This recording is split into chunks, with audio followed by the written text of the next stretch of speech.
What advice would you give friends stuck in a lousy job? Here's the job description. Do in-depth research. Subject yourself to nationwide criticism and relentless social media abuse. Get paid nothing. The job is voting for baseball's Hall of Fame. I quit, and I wish my friends would too. If you are a member of the Baseball Writers Association of America, BBWA, for 10 years, you become eligible to vote for the Hall of Fame. Once you receive this honor, you often are asked by players, managers and baseball lifers why you get to make those decisions. The better question is why anyone would want the job. There are writers who might get an ego boost out of holding such power. And there are voters who have the vote who shouldn't, especially those who earned the vote at Baseball Writers, then took jobs that kept them out of press boxes and clubhouses for years.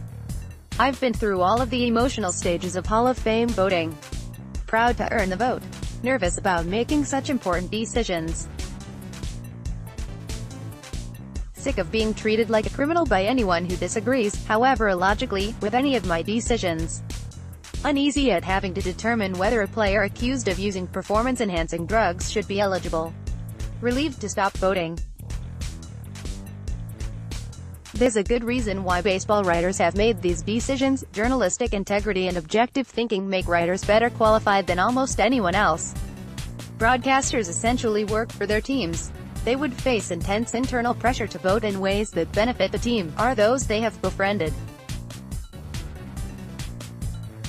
Former players tend to rely on their gut and eyes more than objective analysis.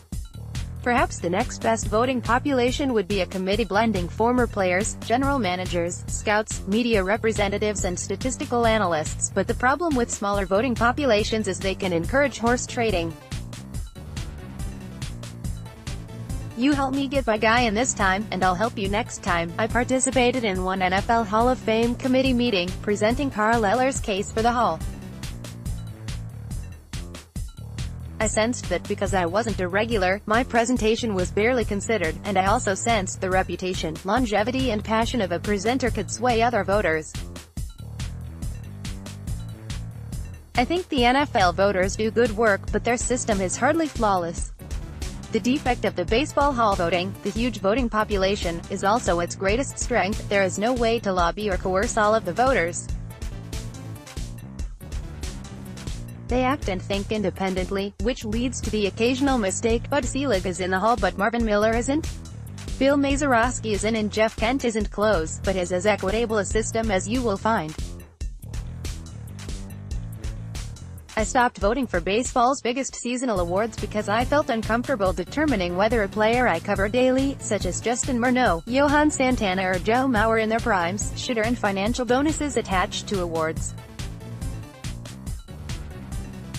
Abstaining from postseason award voting led me to reconsider voting for the Hall. I saw how emotional Bert Blyleven was about failing to get in for so long. I saw how frustrated Jack Morris was by the process. I voted for both of them. I thought both were Hall of Famers.